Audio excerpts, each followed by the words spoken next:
orang tua kadang suka berpikir pesimis dulu gitu ya. Anak saya bisa apa ya Pak? Kayak Down syndrome tuh kerjanya apa sih Mbak? Anak disabilitas itu pasti bisa mendapatkan pembelajaran yang layak. Ini kenapa anak saya digabungin sama yang disabilitas ya? Tanpa sadar kita sebagai orang tua tuh menumbuhkan jiwa-jiwa perundungan. Saya akan mengejar kemandirian buat anak ibu gitu. Gimana caranya anak ibu itu bisa bermanfaat untuk orang sekitar. Ini saya suka banget sih. Halo Sobat Belajar, ketemu lagi kita di podcast Rencana Pendidikan, tempat kamu belajar super seru, super keren di sini karena saya nggak sendirian, tentunya ada tokoh-tokoh yang bakal sharing inspirasi pengalaman mereka sama kita. Tapi saya pribadi mau ngucapin makasih banget ya karena kamu sudah ngeklik video ini, artinya kamu udah siap belajar bareng kita untuk ngebahas tentunya hari ini spesifik banget soal disabilitas. Karena momentumnya adalah Hari Disabilitas Internasional yang tiap tahun kita rayakan di tanggal 3 Desember. Jadi podcast Rencana Pendidikan sekarang pengen banget ngajakin kamu Sobat Belajar untuk lebih tahu gimana sih kesetaraan itu, gimana sih kita bisa memaknai teman-teman disabilitas supaya mereka bisa bareng-bareng nih sama kita seperti biasa ya, layaknya kita biasa gitu. Dan nanti kita akan dengerin dari teman-teman narasumber yang udah hadir ngobrol bareng sama kita hari ini. Halo Mas Lukman. Halo Mbak. Halo Mbak Tella. Halo, Mbak. Sehat? Sehat Mas Lukman? Sehat. Jadi Mas Lukman dan Mbak Tella ini akan nemenin saya di sini untuk ngobrol-ngobrol terutama soal isu disabilitas. Tapi sebelumnya saya pengen Mas Lukman dan juga Mbak Tella kenalin diri dulu kali ya ke teman-teman Sobat Belajar.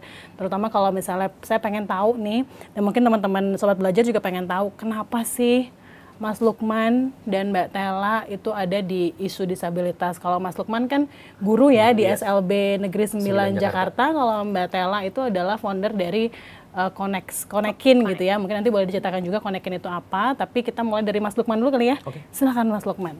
Halo semuanya, perkenalkan nama saya Muhammad Lukman saja. Saya dari SLB Negeri 9 Jakarta. Saya sebagai guru tunagrahita ringan, sekarang di kelas 8 gitu. Di awal saya berkecimpung di dunia berkebutuhan khusus.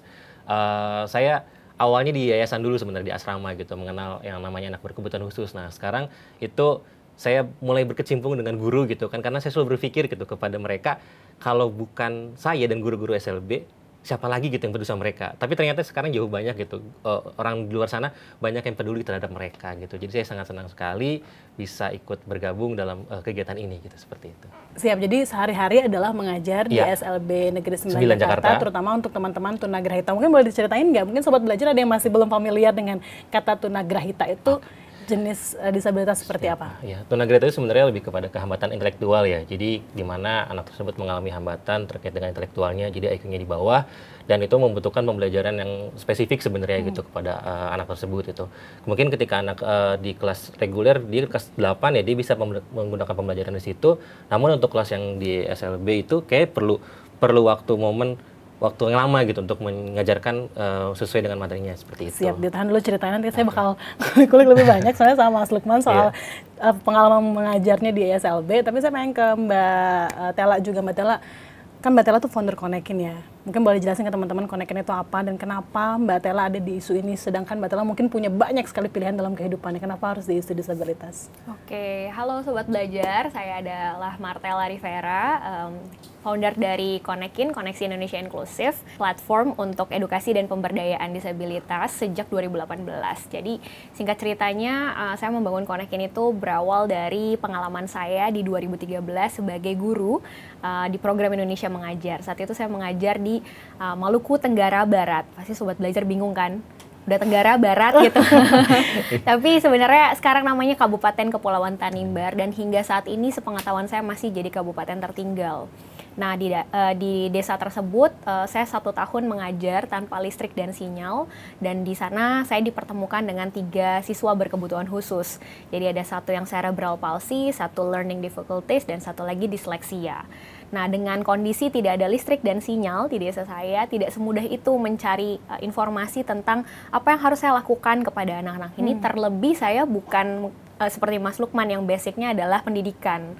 Jadi memang pada saat itu 1 tahun adalah proses belajar saya kenali isu disabilitas dan berinteraksi dengan anak-anak tersebut dengan fasilitas seminimal mungkin yang ada di desa.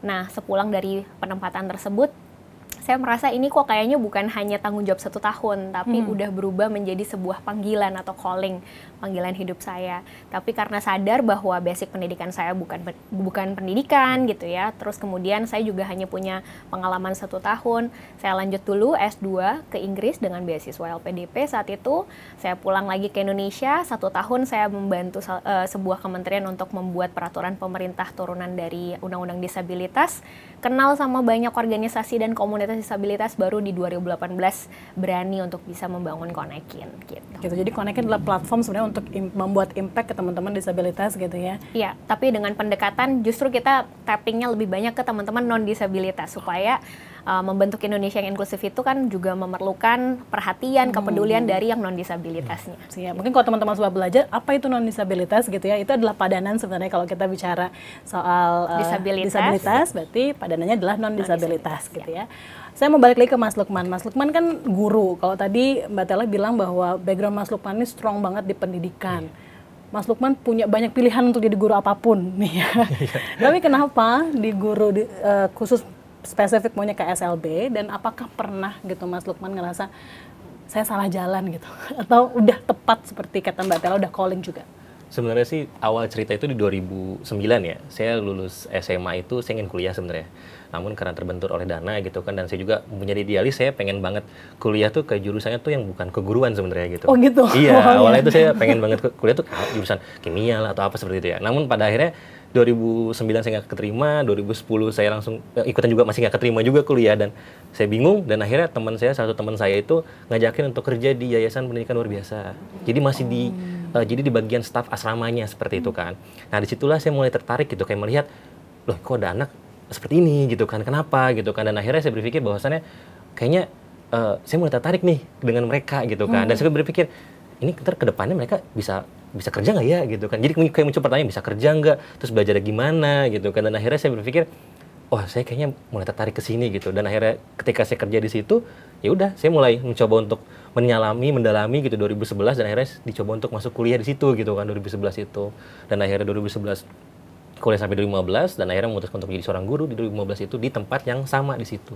Karena kebetulan emang di situ satu yayasan ada asrama dan sekolah, saya mulai fokus di sekolah tersebut gitu. Jadi saya merintis karir 2015 itu di satu sekolah di Bandung gitu kan, swasta di Bandung seperti itu. Dan itu udah calling berarti Mas merasa bahwa ini calling udah? Iya, itu ya? karena saya merasa itu kayak saya udah tertantang di sini gitu kan. Saya kayak udah ngerasa, oh ini ada sesuatu yang menarik bagi saya gitu kan. Saya penasaran dengan bagaimana cara mereka belajar gitu kan. Nanti mereka ke depannya mau seperti apa. Dan saya mulai, wah ini sangat tertarik. Ya udah, saya coba untuk menekuninya gitu. 2011 saya masuk kuliah, lulus, saya langsung mengabdikan diri langsung untuk mengajar di situ gitu kan. Di SLB tersebut gitu kan. Dan di tahun pertama itu saya mengajar malah sebenarnya bukan ngajarin anak pada umumnya kayak SD, SMP, SMA, tapi saya dikasih kelas sekolah pasca sekolah gitu, kelas di luar itu gitu kan, yang usianya tuh notabene itu lebih tua daripada saya gitu, dan saya juga kadang suka bingung gitu, bagaimana sih cara ngajarinnya gitu, kok ini anaknya lebih tua dari saya gitu, saya mau manggil bapak juga, tapi mental itu dia di bawah saya gitu kan, dan akhirnya saya mencoba untuk bertanya ke rekan sejawat sebelumnya gitu, guru sebelumnya, ini bagaimana ya Pak cara mengajarinya gitu, oh Pak Lukman seperti ini caranya gitu, dikasih kayak teori-teori di kampus, ya saya coba untuk ambil diserapi, lalu saya juga komunikasi dengan rekan sejawat juga gitu kan. Jadi belajar dari pengalaman guru-guru yang lebih senior ada di sana betul, gitu ya. Karena kan namanya juga guru baru ya gitu kan, saya bingung di situ, dan akhirnya saya mencoba tahu nih, oh anaknya seperti ini gitu kan, dan dia ternyata kesukaannya seperti ini gitu, dan saya pas belajar udah kita nggak usah baca tulis hitung, kita menanam gitu kan, anak-anak ikut gitu kan. Jadi kegiatan membuat keset, kita buat keset sama-sama gitu sama mereka. Gitu. Ini mungkin menarik buat sobat belajar ya, karena kan nggak semua punya pengalaman berkunjung atau tahu bagaimana di dalam SLB. Saya juga belum sempat tahu sampai usia saya sekarang gitu. Mungkin Mas Lukman bisa cerita gitu, SLB bedanya dengan sekolah reguler itu seperti apa? Karena tadi kan ada pelajaran cocok tanam, ada bikin keset gitu kan Mas Lukman cerita, bahkan tadi bilang ada siswanya yang lebih tua usia daripada Mas Lukman. Itu sebenarnya bagaimana di dalam sekolah sendiri? Sebenarnya kalau dalam sekolah sendiri di SLB itu kan ada berapa tingkatan ya? TK ada, SD, SMP, dan SMA gitu kan. Kita TKLB, SDLB, SMPLB, dan SMALB. Nah di situ kurikulumnya kita sudah ada tersendiri gitu, kurikulum yang khususnya gitu kan, dan menyesuaikan dengan kebutuhan mereka juga sebenarnya gitu.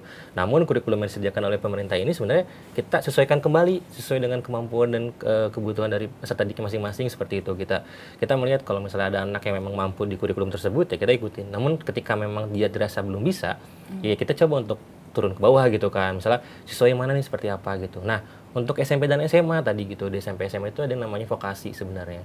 Jadi bobotnya tuh lebih besar banyak keterampilan gitu dibandingkan mata pelajaran di kelas gitu, teori di kelas seperti itu. Nah, disinilah berbedanya dengan SMP reguler dan SMP reguler, SMA reguler sebenarnya. Di SMPLB dan SMALB itu hampir sama bentuknya kayak SMK sebenarnya. Kita mencetak kayak mereka tuh punya skill sebenarnya gitu untuk yang bisa ke depannya gitu seperti apa gitu. Kayak seperti ini murid saya, dia dalam hal kegiatan membaca tulis hitung itu masih kurang sebenarnya. Namun ketika dia dilatih untuk mencuci motor, itu anaknya tuh semangat gitu. Karena katanya pasti mau main air. Gitu. Nah, dia kan suka main air gitu suka ya. main air. Nah, di guru tuh harus pandai-pandai melihat kesukaan siswa ya. Kesukaan dia main air gitu kan. Ya udah, akhirnya saya coba untuk ayo kita cuci motor itu sama anak tersebut itu. Anaknya cuci motor gitu. Dan itu semangat gitu. Dan dia akhirnya bisa punya skill itu gitu sampai SMP 3 tahun dia belajar cuci motor. Di SMA pun dia kan mendalami juga gitu mencuci motor itu. Kalau memang dirasa dia sudah bisa juga, dia coba untuk membongkar-bongkar motor yang lainnya gitu kan. Mulai kayak pasang apa dan masang spion, masang apa kayak gitu yang dikira itu punya skill dia gitu. Dan ketika lulus ya dia punya suatu skill yang dia miliki gitu kan. Seperti Siap. itu. Jadi kalau misalnya teman-teman soal belajar pengen tahu gitu ya, kalau di SLB-nya Mas Lukman dan di SLB yang lain, bahwa mereka emang spesifik ngajarin skill set yang bisa secara praktek lebih mudah ya. Lebih mudah diajari. Lebih mudah untuk kawan-kawan disabilitas. Betul. Supaya nanti mereka juga lebih gampang kalau misalnya mau diserap ke pasar tenaga kerja gitu, atau mau kerja lah gitu ya, lebih gampang ya. Konekin berarti kan juga ada hubungannya dengan ini kalau nggak salah ya, beberapa program memang spesifik bicara soal mempersiapkan teman-teman disabilitas untuk kerja. Tapi saya mau tarik ke belakang dulu sebelum penempatan kerja. Konekin apakah juga bekerja sama dengan sekolah SLB gitu ya, untuk mengembangkan kurikulum atau misalnya menambah soft skill yang ada di sekolah? Kalau Konekin sendiri tuh sebenarnya ke SLB itu dalam kerangka karena kita melihat di antara semua populasi disabilitas usia produktif ya, itu hanya 2,8% yang bisa mencapai ke pendidikan tinggi. Berarti kan permasalahannya setelah SMA mereka tidak melanjutkan ke perguruan tinggi. Alasannya beragam. Tadi seperti Kak Lukman bilang juga kan, misalnya di SMA atau di SLB itu memang fokusnya adalah melatih kemandirian dan vokasi. Sementara kalau mau ke perguruan tinggi itu pasti syarat administratifnya banyak. Dan ada tesnya gitu ya. Zaman saya sih namanya SNMPTN, sekarang udah beragam lah ya. Udah ketahuan tuanya gitu. Jadi untuk bisa lulus tes seleksi tersebut itu tidak mudah karena memang base-nya adalah akademis kan. Jadi 2,8% itu sebenarnya jumlah yang sangat kecil, dan Konekin tuh hadir ke SLB justru untuk memantik motivasi dari anak-anak tersebut untuk bisa kuliah lagi. Jadi kita ajakin alumni SLB-nya yang saat ini sudah bekerja untuk ngasih tahu ke adik-adiknya bahwa possible kok buat kita kuliah, ada kok universitas yang menyediakan beasiswa, karena sekarang kan bicara juga UKT mahal lah gitu ya. Nah jadi kayak kita kasih info-info tersebut, karena menurut saya yang paling penting bagi teman-teman adalah akses informasi. Banyak sekali orang tua yang punya anak berkebutuhan khusus tidak tahu kalau sudah banyak beasiswa yang bisa diberikan sehingga anak mereka tuh bisa kuliah dan kemudian bekerja. Karena kalau ngomongin ketenaga kerjaan, kalau mau bisa bekerja secara layak, artinya bukan kerja buruh kasar ya, itu memang ijazah S1 itu sangat penting gitu. Jadi gimana caranya mereka bisa kerja yang layak kalau mereka tidak punya ijazah? Gimana caranya mereka dapat ijazah kalau mereka tidak kuliah gitu. Jadi kita tuh ke SLB untuk memantik motivasi tersebut gitu, dan menghadirkan langsung orang-orang yang dari SLB tersebut gitu ya lulusnya dan sudah bisa bekerja sekarang gitu. Siap, jadi ini ada dua sebenarnya hal yang concern ya Mas Lukman, penguatan soft skill ke teman-teman siswa. Kalau Mbak Tela itu lebih kepada ayo kita dorong supaya mereka lebih tinggi lagi sekolahnya, sehingga mereka nanti bisa kasih tahu adik-adiknya gitu ya, kawan-kawan disabilitas, bahwa bisa loh untuk peningkatan sampai ke jenjang perguruan tinggi gitu ya Kak Stella ya. Benar. Oke, Kak Tela, tapi ada nggak hambatan misalnya, berarti dirimu datang ke sekolah mencari talenta itu untuk diyakinkan menuju ke bangku kuliah gitu, ada pendampingan tidak prosesnya itu sampai mereka keterima? Iya, jadi yang pertama pada saat kami datang ke sekolah itu juga minta ke sekolahnya untuk mengajak perwakilan orang tua. Karena banyak case-nya yang kami temui, misalnya lulusan SLBA gitu ya, tunanetra, terus dia kuliahnya di sastra Jerman.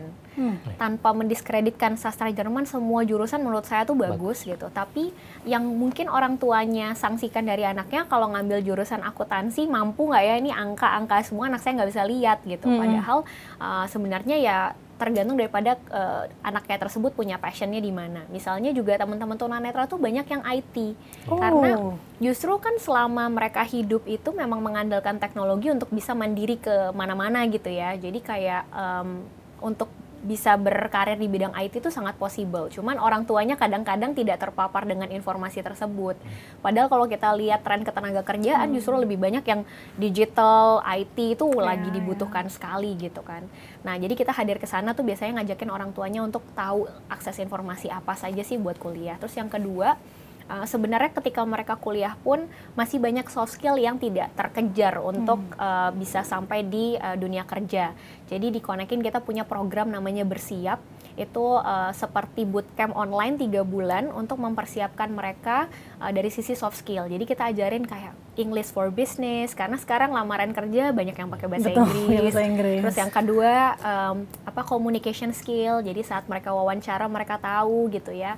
Terus kemudian yang ketiga ada digital savvy skill, karena sekarang semua kantor tuh hybrid.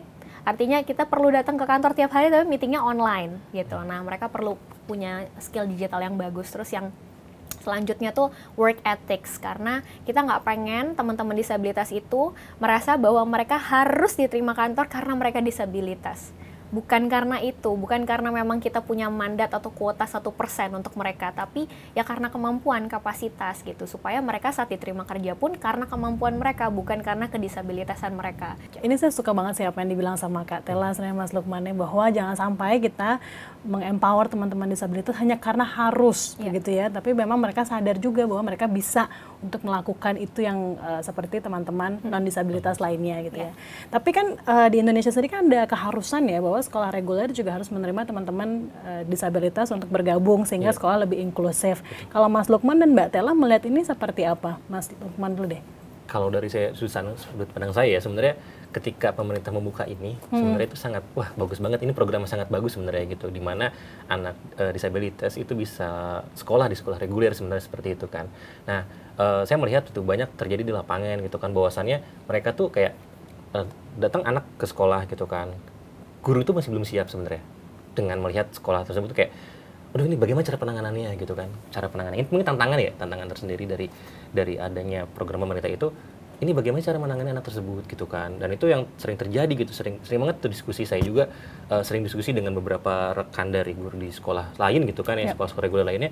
Mereka bertanya gitu, bagaimana sih Pak Lukman caranya untuk menangani anak seperti ini gitu kan, anak yang autis, anak yang lagi tantrum nih, dia anaknya tuh nggak mood masuk kelas, itu gimana sih cara nanganinnya gitu kan. Nah di situ saya bilang, oh ya Bu, ini caranya seperti ini gitu kan. Kita pendekatannya kita coba pendekatan persuasif, dekati anak secara perlahan gitu. Kalau memang anak tidak bisa, cari kesukaan dia itu apa gitu kan. Kita bujuk gitu sebisa mungkin. Tapi Pak, bagaimana dengan murid-murid saya yang lain gitu kan, yang ada 20 sekian anak gitu kan, saya masih harus fokus ke dia gitu kan. Nah itulah yang harus kita sama-sama pikirkan gitu, bagaimana caranya memberikan pendidikan yang layak gitu buat anak tersebut gitu kan, tanpa harus mengesampingkan anak reguler lainnya gitu kan, seperti itu. Itu yang saya rasakan gitu kan. Jadi program ini bagus gitu kan, cuman perlu ada peningkatan kompetensi dari seorang sosok gurunya gitu di sekolah tersebut gitu kan. Jadi jangan sampai itu mah anak SLB, anak berketemu terus udah kita panggil guru SLB-nya aja gitu. Kalau enggak cari guru BK gitu kan. Kadang seperti itu gitu kan. Kita harus mencoba menggali dulu gitu. Kita harus menyiapkan SDM-nya gitu kan. Jangan sampai pemerintah sudah siap, sarana prasarananya sudah ada, namun dari SDM belum siap gitu kan, kaget sebenarnya gitu kan. Sebenarnya kagetnya itu loh yang membuat sebenarnya kita siap gitu kan, kalau kita ada prepare gitu. Sekarang tapi namun kadang tiba-tiba bener, ini ada ini, gimana caranya? Ini nangannya. Jadi kan akhirnya saling tanya ke sini, tanya ke situ.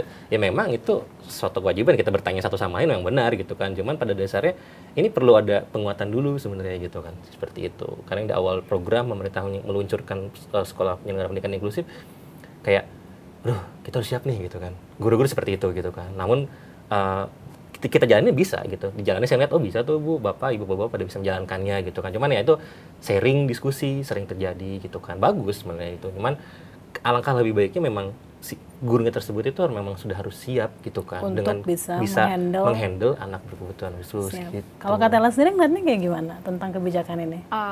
Bulan lalu tuh saya baru diundang untuk ke salah satu FGD di daerah Bantul ya, Yogyakarta gitu, bersama dengan 150 guru dari sekolah umum ya, SMP waktu itu tingkatannya.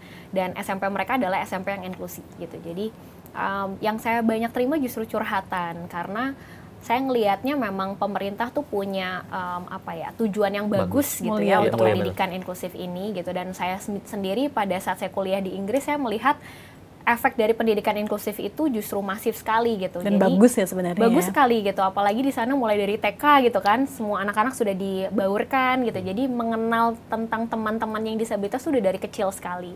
Tapi kalau bicara di Indonesia sendiri, memang saya ngelihatnya guru-guru tersebut bahkan belum ketemu why-nya atau kenapa sih harus ada sekolah inklusi, padahal kita punya banyak sekali SLB gitu. Jadi kayak guru-guru itu masih mempertanyakan kenapa sih harus ada gitu. Sementara kami harus menerima teman-teman berkebutuhan khusus ini tuh tanpa mungkin pelatihan yang intensif gitu. Jadi siap nggak siap disuruh terima gitu. Artinya mereka menganggap mungkin ini sebagai salah satu tambahan pekerjaan yang mereka perlu belajar sendiri gitu untuk bisa mengenalnya.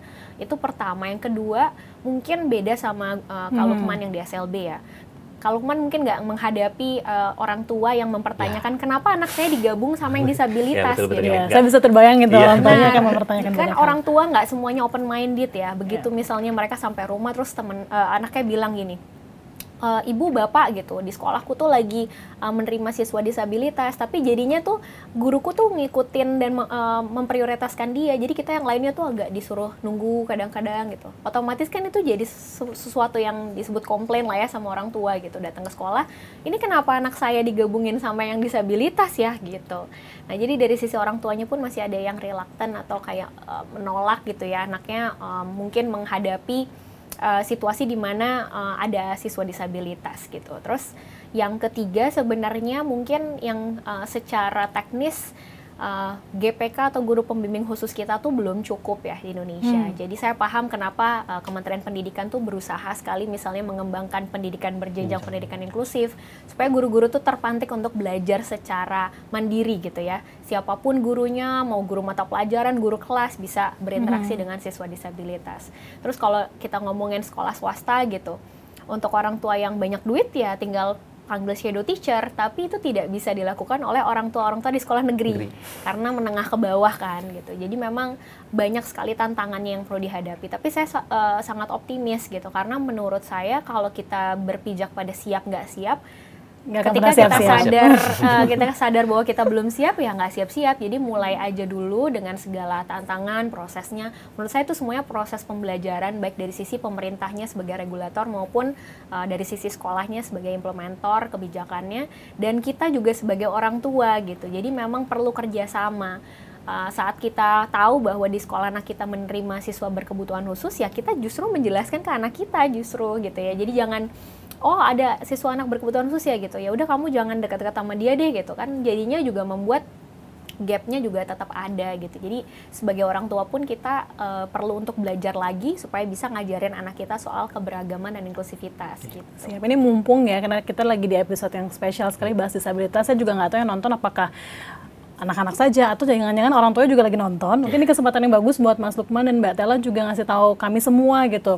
Karena kalau balik lagi tarik ke akar, berarti kan sebenarnya masalahnya adalah karena pemahaman kita tidak sama kan tentang disabilitas itu apa. Bayangan saya mungkin karena saya terpapar dengan Mbak Stella dan Mas Lukman dan teman-teman yang lain, maka ada disabilitas yang bukan hanya fisik tapi juga intelektual begitu ya. Tapi bisa nggak sih cerita singkat dengan mungkin bahasa yang mudah sekali kami pahami gitu ya tentang disabilitas itu apa, jenisnya apa, dan kemudian ketika masuk ke SLB dan sekolah reguler, apakah semua disabilitas bisa masuk dengan sama gitu?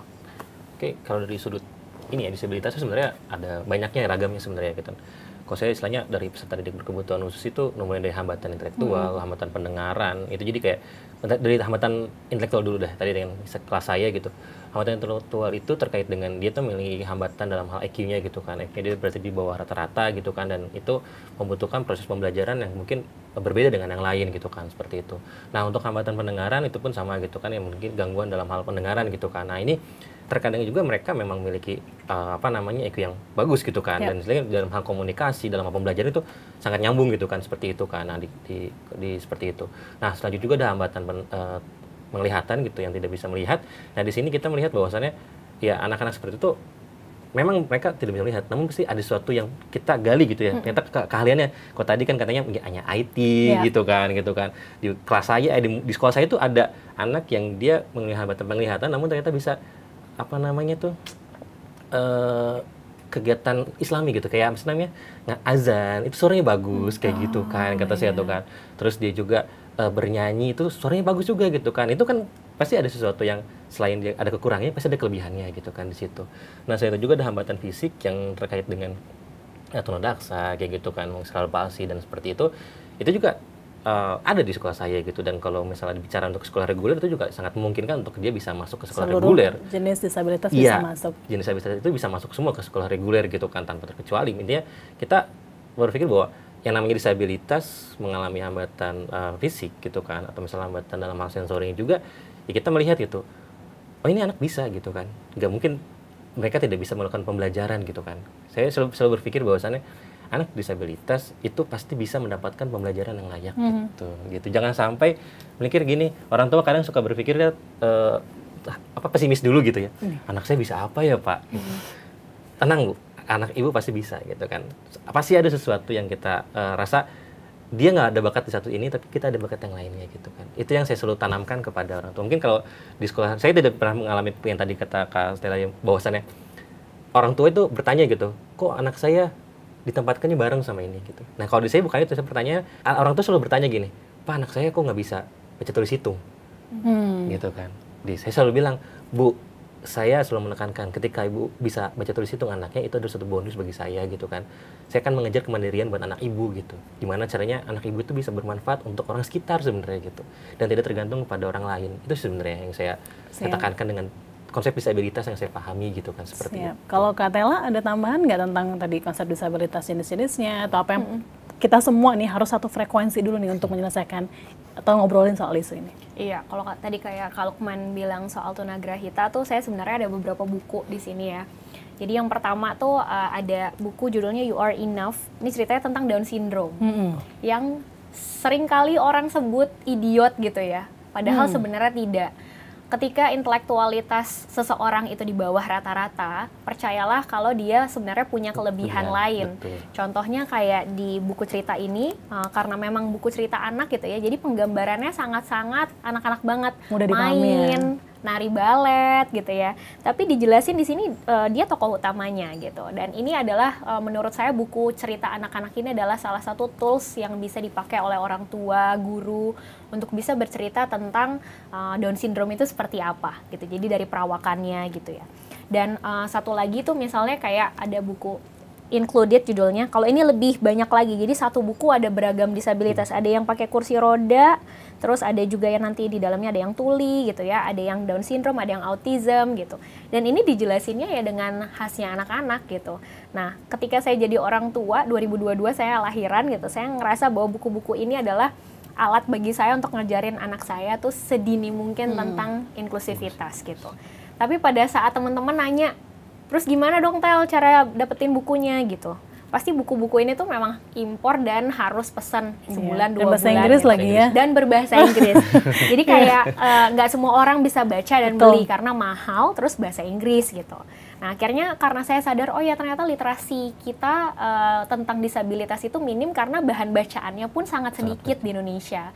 Jadi di 2022 tuh saya dan Konekin tuh berusaha untuk dapat grant, dapat hibah, jumlahnya tidak besar, tapi pada saat itu kami bertekad untuk menyediakan bahan bacaan buat anak-anak dengan harga yang affordable dan dalam bahasa Indonesia. Gitu. Jadi waktu itu kita bikin proyeknya namanya Bisa, buku cerita anak disabilitas Indonesia. Nah, ini saya bawa salah satu contoh bukunya. Ini adalah Hira dan bola basket. Jadi anak-anak tuh sering dapat temen atau mungkin ya saudara gitu, terus dia pakai alat bantu dengar. Nah, satu kali tuh ada anaknya teman saya bilang, "Mami, kenapa sih ada orang yang pakai headset terus?" Karena dia nggak tahu itu adalah alat bantu dengar gitu. Jadi waktu itu saya kasih buku ini, coba deh ceritain buku ini ke anak kamu gitu. Terus akhirnya dia jadi tahu bahwa oh itu alat bantu dengar ya ternyata gitu. Nah, menurut saya buku-buku cerita yang dihasilkan atau yang dibuat dalam bahasa Indonesia gitu ya, itu akan membuat anak-anak sekaligus orang tuanya pun belajar soal inklusivitas dengan cara-cara yang lebih menyenangkan. Ini benar-benar luar biasa. Maksudnya ini benar-benar tantangan untuk menjelaskan disabilitas, inklusivitas. Tapi Mbak Tela bilang tadi bahwa bercerita dengan buku cerita, dongeng gitu ya, mempermudah sebenarnya komunikasi antara orang tua ke anak dan juga pemahaman orang tua ya soal disabilitas itu seperti apa. Guru juga bisa, karena buku cerita ini tuh ada di beberapa teman saya, dia guru di SD negeri gitu ya, dia bawa buku-buku ini. Jadi setiap buku tuh beda ragam disabilitas. Ini yang saya bawa adalah yang disabilitas sensorik ya, pendengaran. Ada juga yang bercerita tentang Down syndrome, judulnya Piknik. Ada juga yang bercerita tentang autism yang pernah di storytellingkan juga oleh Dian Sastro. Itu cerita tentang autism. Jadi kayak kenapa ada anak yang fobia atau takut sekali dengan warna hijau, balon hijau gitu. Mungkin anak-anak bilangnya, ah iya nakal, dia sukanya warnanya selain hijau gitu, nggak mau. Tapi kadang-kadang itu yang buku cerita itu yang bisa kita berikan kepada anak kan untuk mengenalkan bahwa ketika ada satu anak yang sangat suka sekali dengan satu warna atau suka sekali dengan satu barang, mungkin dia memang punya kebutuhan khusus gitu yang membuat dia menjadi sangat-sangat overprotective terhadap barangnya sendiri atau terhadap warna tertentu gitu. Nah, itu yang kita bisa bantu jelaskan lewat si buku cerita. Si buku tadi. Berarti ada beberapa seri gitu Mbak Tela ya? Ada 5 seri, masing-masingnya beda ragam disabilitasnya. Siap. Saya penasaran karena tadi saya ketika ngobrol sama Mas Lukman dan juga Mbak Tela itu kan benar-benar ya bahwa ada sesuatu yang tinggal perlu digali sebenarnya dari anak-anak ini, dari teman-teman disabilitas. Iya, bagaimana caranya kita bisa melihat, mencari quote-unquote potensi mereka. Mungkin kalau di sini ada guru-guru yang menonton gitu, orang tua yang lagi kebingungan, teman-teman yang mau membantu, apa yang bisa dilakukan langkah-langkahnya untuk menggali itu? Sebenarnya sih langkah awal yang paling penting ada kita melakukan asesmen ya sebenarnya gitu kan. Secara konsep di keguruan gitu, kita melakukan asesmen awal terlebih dahulu gitu, melihat gimana sih dia tuh potensi anak itu sebelah mana gitu. Kita melihat dalam hal akademiknya, sosialnya, emosinya itu seperti apa. Ketika dilihat oh akademiknya ternyata dia mengalami kekurangan dalam hal membaca gitu kan, berarti dia perlu untuk lebih kita gali membaca. Tapi dia lebih dalam hal misalnya berhitung. Berarti kan istilahnya dia, wah berarti dia punya basic matematika lebih bagus harusnya gitu kan. Itu yang kita kembangkan terus gitu kan. Jangan sampai kita fokusnya ke membaca tadi. Ya udah kita fokus membaca aja tanpa mengembangkan yang berhitung ini gitu kan. Nah, selain itu juga kita melihat juga asesmen dalam hal tadi kayak misalnya vokasionalnya gitu kan. Kita menanya minat bakat anak. Nah, kadang gini, nanya minat juga ke anak suka ikut-ikutan kan. Kamu suka temennya ngapain nih ikut gitu ya. Kamu suka apa gitu kan. Kamu milih vokasional apa? Saya pernah ngalamin gitu. Vokasional apa? Saya milihnya menjahit aja, Pak. Menjahit. Kenapa sahabatnya menjahit itu? Iya, enggak. Saya menjahit cepat saya aja kan. Saya kan nanya orang guru ya. Saya seorang guru sesuai dengan keinginan anak. Oke, menjahit ya, aku menjahit. Tapi saya pikir kan kamu mentorik halusnya kurang gitu kan. Dalam hal menjahit itu susah kan kalau menjahit itu ya. Bapak aja sulit gitu kan, apalagi kamu gitu. Akhirnya ya udah nggak apa-apa gitu. Pas saya telusurin lagi gitu, oh ternyata dia ikut temennya. Satu geng itu semua ikut menjahit. Okay. Dan guru tata busanya bilang gini, Pak Lukman, ini anaknya masih sulit, itu kesulitan, ini gimana dong gitu kan, bisa nggak kira-kira pindah? Oh gitu ya, udah mohon maaf sebelumnya gitu kan. Itu karena di awal saya percaya dengan anak tersebut gitu kan, tanpa tadi sana harusnya melakukan asesmen gitu kan, asesmen lagi gitu kan, cek lagi gitu kan, dia kemudian apa ya udah masukin ke tata kecantikan gitu kan, di kecantikan dia nyobain. Oh ternyata ada bakat di situ ternyata, gitu kan. Dia lumayan bisa terarah gitu kan dalam hal daripada menjahit menggunakan benda tajam kan itu sulit. Nah disitulah akhirnya tahu, oh ini potensinya di situ. Kita kembangkan kembali potensi itu. Itu yang kita coba bawa gitu kan. Dan selain itu juga orang tua pun berperan sebenarnya gitu kan. Orang tua berperan dalam hal di rumah tuh anak seperti apa. Karena kita kan nggak selamanya tahu kondisi 24 jam ya gitu kan. Di luar sekolah kan kita orang tua yang paham gitu kan. Makanya sih kita kolaborasi kerjasama dengan orang tua. Bertanya nih ke orang tua, Bu di rumah anak kesukaannya apa ya, hobinya apa, seperti apa gitu kan. Dan itu yang terus menggali gitu. Jadi itu jadi suatu modal kita gitu untuk memberikan pembelajaran kepada mereka gitu kan. Jadi akhirnya dari situlah apa yang mereka sukai kita tahu nih. proses pembelajarannya misalnya ada satu murid saya yang suka dengan kereta gitu kan. Ya udah, berhitung kita pakai gambar kereta gitu Oke, berarti gurunya harus bisa berimajinasi banyak. Iya gitu. Gimana caranya untuk membangun ya kedekatan dengan murid aja gitu kan. Oh dia anak suka kereta ya, dia nggak berhitung, udah gambar kereta satu-satu. Saya gambarin satu-satu gitu kan. Ada berapa keretanya? Baru dia baru mau ngitung. Jadi saya tahu itu, seperti itu ya. Dan saya tanya lagi, kamu emang mau senang kereta? Saya senang Pak dengan kereta, kayak gitu kan. Dijelasin semua tentang kereta. Dan itulah akhirnya menjadi basic saya. Ya udah, proses pembelajaran saya itu berusaha untuk menekankan kepada anak tuh ini pakai kereta gitu kan. Tapi teman-teman lain itu nggak ada yang protes sebenarnya. Murid-murid yang lain itu nggak protes. Karena lebih seru kayaknya ya. Iya, jadi kayak hari ini ada kereta apa lagi gitu kan. Saya kayak bertanya lagi seperti itu. Jadi poinnya tuh kayak teman-teman pun menerima gitu kan. Paling itu berbeda kan. Ya kan. Saya mau nggak mau gitu untuk mengajarkan itu biar mereka ikut belajar gitu kan. Potensi dia ingin terus tergali gitu, ya udah mau tak mau saya untuk coba untuk mendekatkan itu kepada dia gitu kan. Dan teman-temannya nggak ada yang protes sama sekali gitu kan, dan mengikuti gitu kan. Iya Pak, saya ikut gitu kan, seperti itu. Siap, berarti dari Mas Lukman, Pak Guru Lukman gitu kalau saya bilang di sini ya, itu menggunakan metode eksplorasi sebenarnya ya untuk mencoba metode-metode lain yang menyenangkan untuk tahu bahwa siswanya itu potensi di mana, kesukaannya apapun, trial dan error juga. Iya, trial and error juga pasti itu coba dalam prosesnya. Kalau Mbak Tela ada nggak pengalaman terkait dengan hal ini? Jadi kalau di Konekin itu sebenarnya kita nggak spesifik untuk mungkin anak-anak ya, karena memang lebih banyak intervensinya ke yang usia produktif gitu. Tetapi kita tuh punya acara namanya Playdate inklusif. Jadi ditujukan untuk anak 3-7 tahun. Itu untuk menggabungkan anak-anak disabilitas dan non-disabilitas untuk main bersama gitu. Nah, pengennya sebenarnya supaya anak-anak disabilitas pun sejak usia dini tuh melihat bahwa teman-temannya tuh ada yang beragam juga ya gitu ya, warna kulit lah, rambut lah gitu ya. Dan di situ sebenarnya permainannya permainan edukasi gitu. Jadi kayak misalnya memetik teh caranya begini gitu. Kalau misalnya mau minum susu, ternyata susu tuh dibuatnya dari mana sih gitu. Itu ada proses panjangnya. Terus ada storytelling buku-buku ini juga gitu. Nah, kita melihatnya di situ sebenarnya dalam menumbuhkan motivasi anak untuk bisa lebih semangat belajar, berkenalan, tidak minder dengan kedisabilitasannya adalah dengan sering membaurkan dia dengan lingkungan yang lebih umum gitu, yang lebih beragam gitu.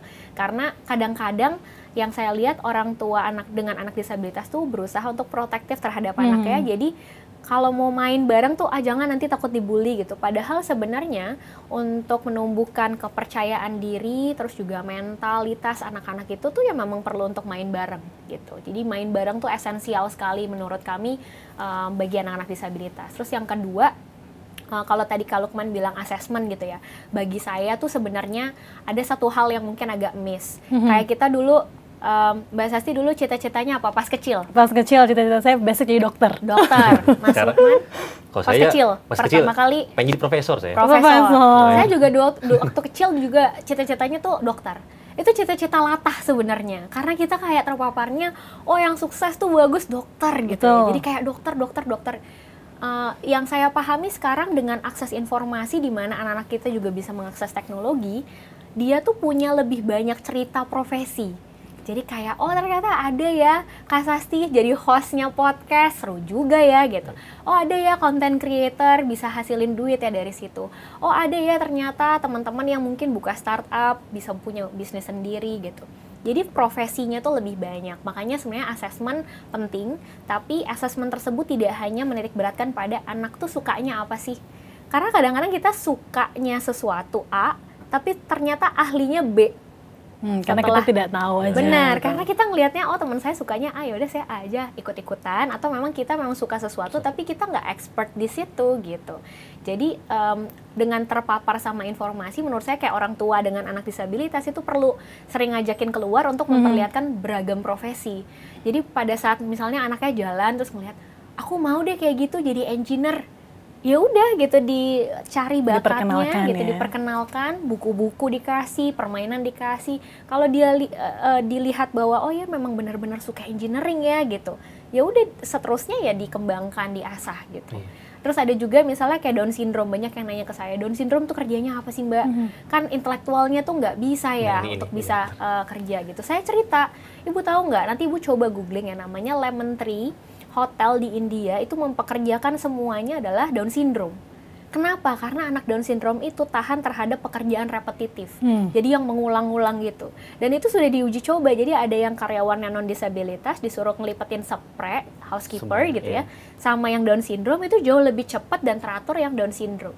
Gitu. Jadi kayak ada pekerjaan yang sifatnya repetitif itu ahlinya teman-teman Down syndrome justru dibanding yang non disabilitas. Nah, itu yang kayaknya perlu diberikan kepada orang tua dengan anak disabilitas juga gitu, bahwa range pekerjaan itu banyak sekali dan nggak cuman kita bertanya ke anak kita sukanya apa gitu. Tapi kita perlu melihat apa yang sering dia lakukan. Di Konekin sendiri setiap kali kita bikin acara itu merchandise-nya selalu hasil karya teman autis. Karena melukisnya tuh bagus sekali gitu. Kadang-kadang kita melihatnya namanya planet bumi itu warnanya biru ya gitu. Tapi kalau di bayangan mereka tuh ternyata ada warna-warna lain, itu akan membuat sebuah keunikan yang kayaknya kita nggak temuin di tempat lain gitu. Nah, itu yang kayaknya suka ngelukis, ya udah diasah terus ngelukisnya gitu. Jadi benar-benar ketika tahu anak tersebut bakatnya di mana, itu harus diasah. Plus juga orang tuanya harus cari tahu gimana sih caranya untuk bisa mengembangkan anak ini sampai akhirnya bisa mandiri punya penghasilan sendiri gitu. Jadi disiapkan lah gitu. Kalau Konekin kan ada metode bermain bersama gitu, dan juga eksplorasi profesi ya sebenarnya untuk menambah pengetahuan.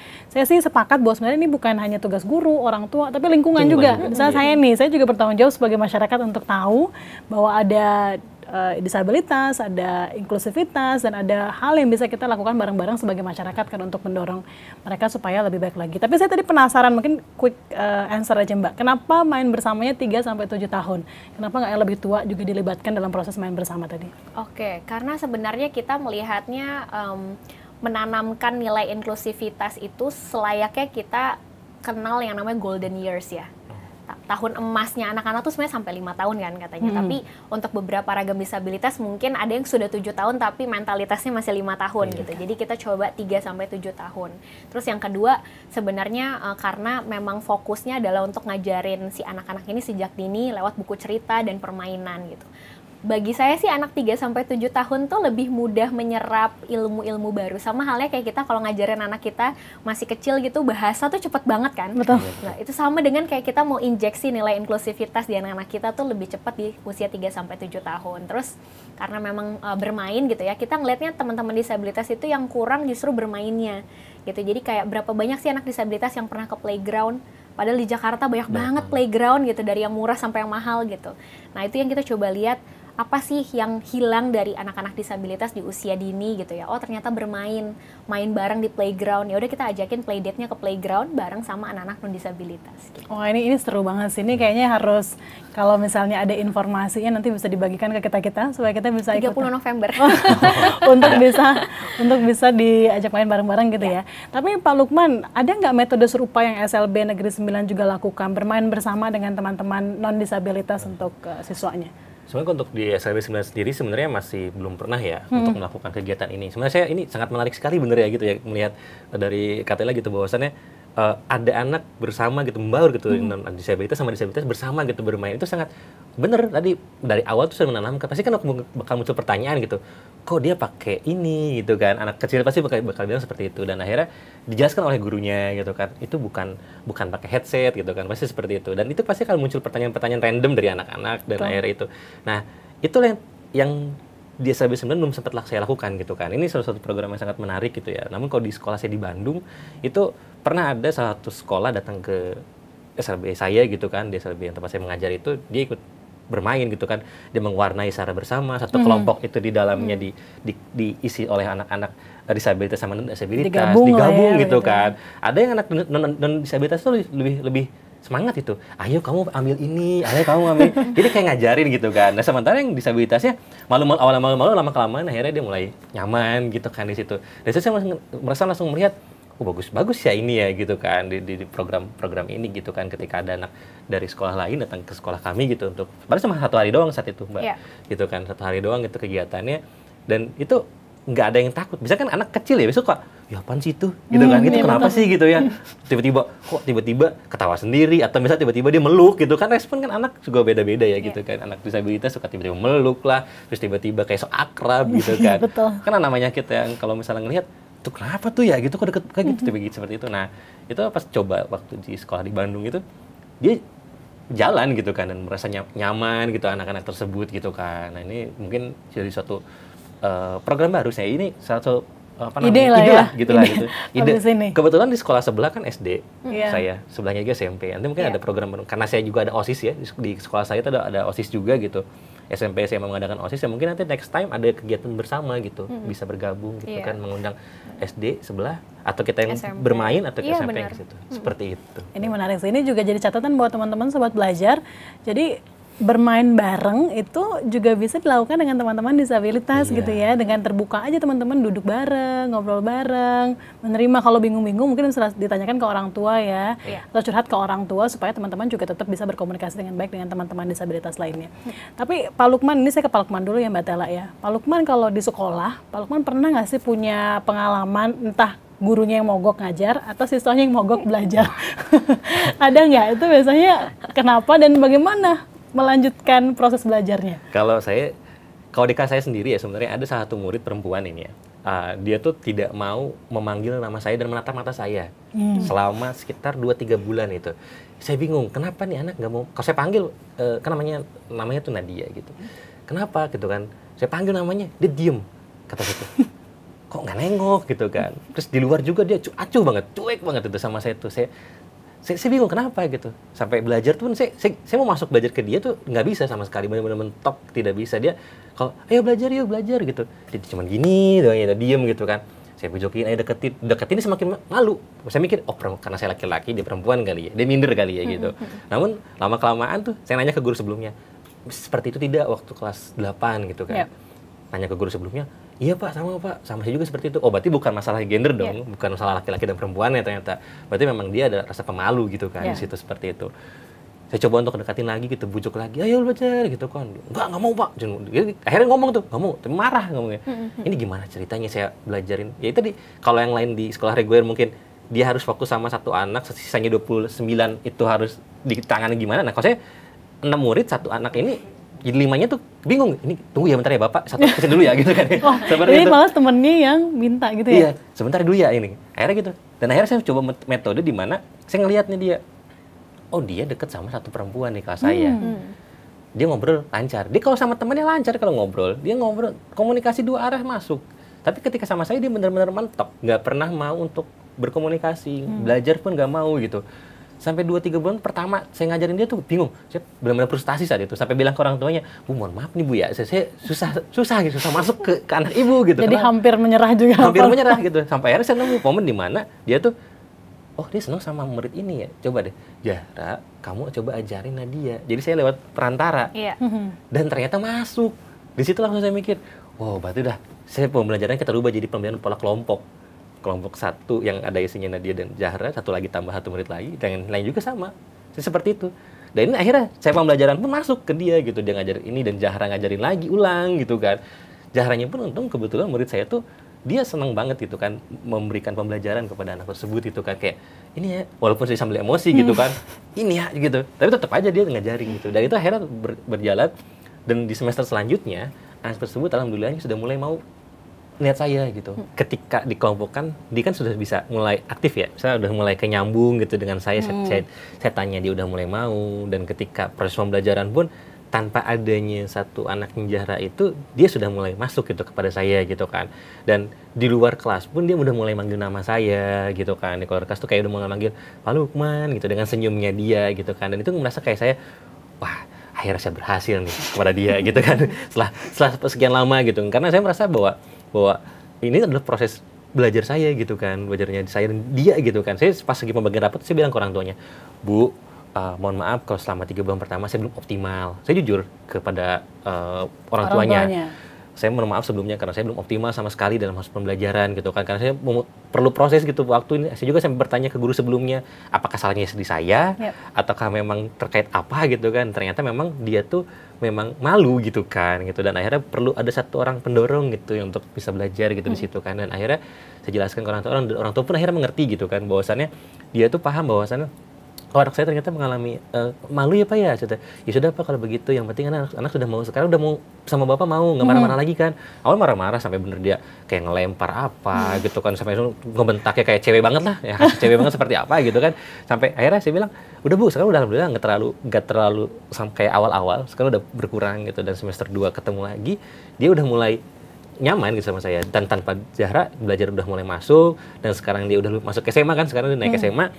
Tiap hari ketemu saya tuh selalu nyapa nama saya gitu, Pak Lukman, jadi ceria, jadi ramah gitu, ya. gitu kan. Walaupun kadang suka bilang, ayo sini sama Pak Lukman dulu foto, bukan foto, kayak misalnya ada kegiatan bareng saya sama Pak Lukman bujuk, nggak mau gitu, masih nggak mau gitu kan. Cuman ketika saya paksa lagi, ayo ikut, baru mau ikut gitu kan. Jadi prosesnya tuh kayak di situ saya juga nanya gitu kan, selain ke rekan sejawat, nanya ke orang tuanya, ini apakah di rumahnya seperti ini juga gitu. Ternyata nanya ke orang tuanya, enggak Pak, di rumahnya tuh bawel Pak, orangnya kayak gini. Nah ini kan ada sesuatu yang berarti kayaknya di sekolah nih. Ada faktor X yang mesti gurunya cari tahu gitu ya. kenapa gitu kan. Dan yang sampai sekarang sebenarnya saya masih belum tahu nih kenapa gitu kan. Yang coba saya gali terus, yang penting anak ini akhirnya bisa komunikasi dengan saya. Tujuan itu sebenarnya. Siap, komunikasi dua arahnya masuk, pembelajaran saya ke dia masuk, dan dia di luar kelas itu dia mau nyapa saya sebenarnya. Harapan saya dan itu terjadi gitu di luar. Sekarang udah kelas 10 dia naik, anaknya nyapa saya terus gitu kan. Dan ketika di rumah pun kadang ya walaupun mohon maaf ya namanya anak seperti itu, dia sering banget ngechat gitu ke saya gitu kan. Saya bilang, ya saya senang orangnya gitu, ketika ada yang ngechat ya saya bales gitu kan. Walaupun dia bingung, ya dia tetap ngebales lagi gitu kan. Terus di video call saya angkat lagi gitu kan, dia matiin lagi, baru namanya anak seperti itu kan kadang suka kegiatannya bercanda gitu ya. Tapi pada dasarnya udah nyambung komunikasinya gitu. Saya merasa udah mulai masuk sama dia gitu kan. Bicara soal orang tua, berarti kan sebenarnya Konekin banyak berhubungan sama orang tua di luar sana kan ya. Nggak semua mungkin tahu, betul kata Kak Tella, bahwa nggak semua punya akses gitu kepada informasi ini. Dan kalaupun yang nonton ini adalah orang tua dengan anak-anak disabilitas, kemana mereka pertama kali harus pergi mencari informasinya atau menyekolahkan anak itu seperti apa prosesnya.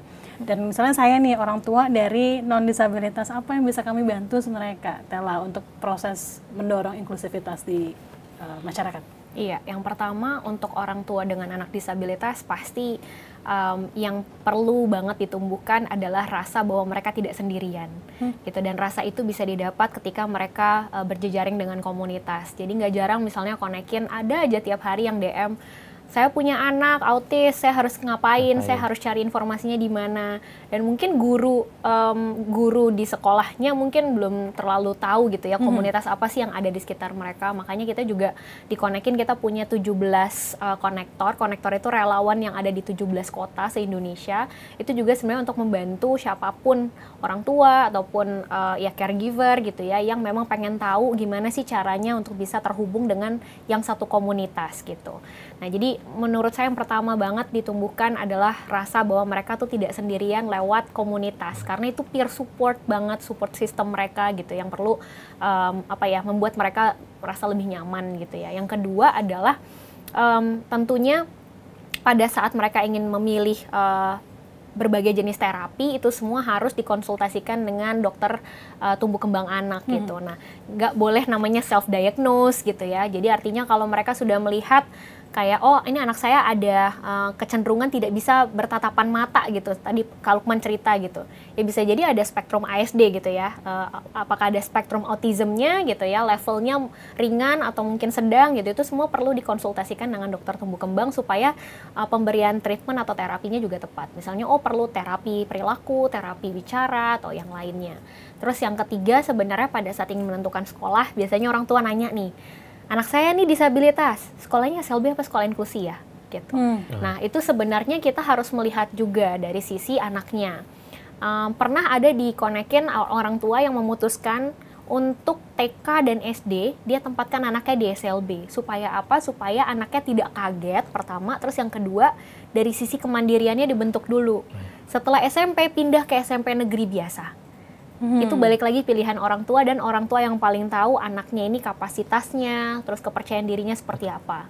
Ada juga yang dari awal TK itu udah di TK umum biasa gitu. Jadi dia tidak pernah mengenyam pendidikan yang di SLB gitu. Ada juga yang seperti itu. Tapi balik lagi orang tuanya yang perlu tahu, dan taunya dari mana? Biasanya dari berbagi cerita di komunitas. Anak saya SD-nya SLB dulu Bu gitu ya. Nanti baru SMP-nya SMP negeri, bisa kok gitu. Nah, jadi dengan berkomunitas mereka lebih tahu juga informasinya. Nah, untuk orang tua yang punya anak non disabilitas gitu ya, kayak Kak Sasti, saya gitu. Gimana sih cara menumbuhkan itu? Balik lagi lewat buku cerita. Jadi di 2024 ini kayaknya akses cerita, literasi gitu ya, buku juga banyak banget, juga buku-buku yang nggak harus dibeli, jadi bisa diunduh secara gratis gitu, yang ceritanya soal disabilitas misalnya.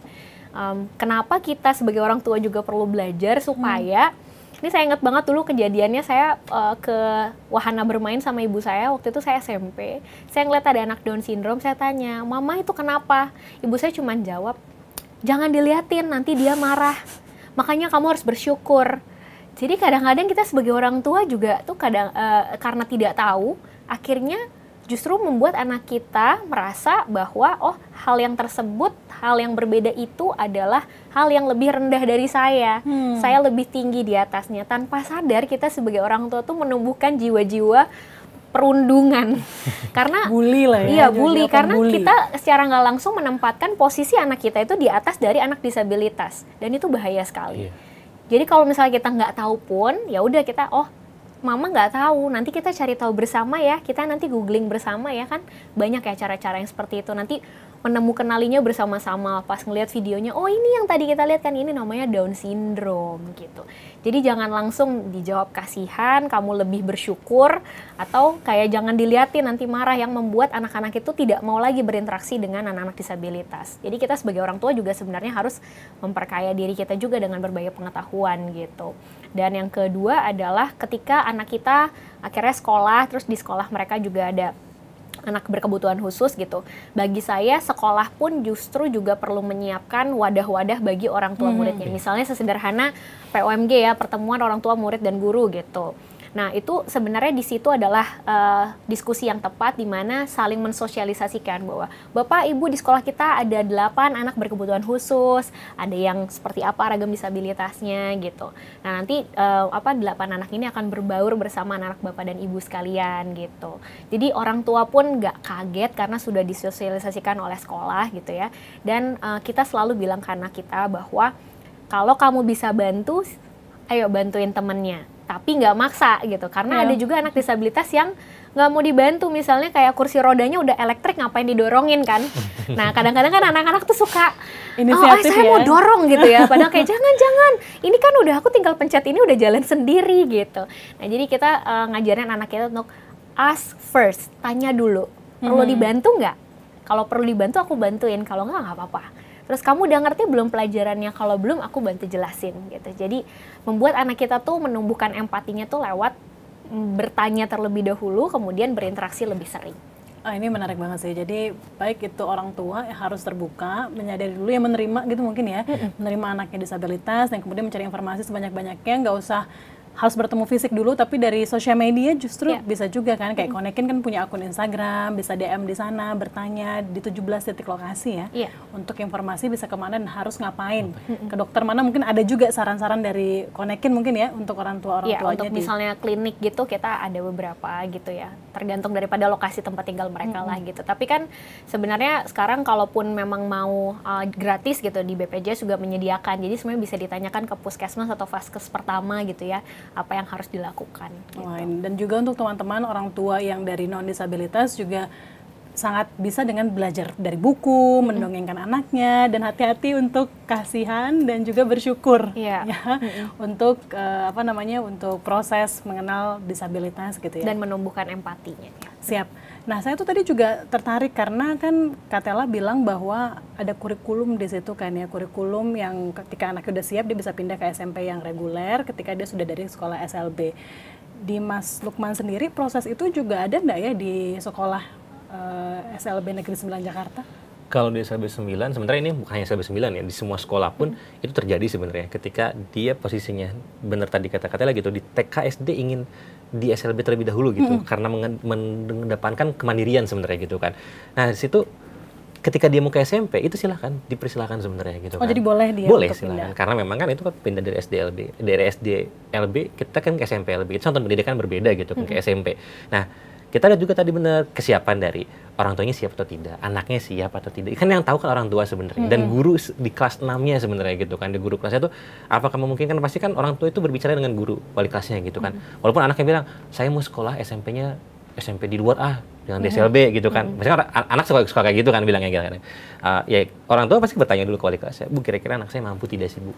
gitu kan, pindah ke sekolah reguler gitu kan. Kalau wali kelas menjawab, "Bisa, Bu, anak seperti ini, namun perlu ada poin-poin yang harus diperhatikan," misalnya seperti itu. Pasti kan orang tua wali kelas itu selalu bilang ke orang tua, "Ada poin-poin yang harus diperhatikan, Bu, ketika anak itu pindah ke sekolah reguler, poinnya seperti ini.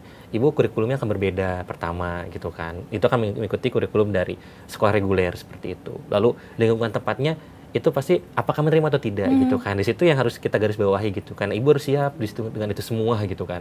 Dan anaknya pun tentu kalau anaknya sudah siap, ya orang tuanya siap, ya kita coba untuk pindah ke sana gitu. Dan di SLB 9 di tahun ini itu ada yang pindah ke SMK.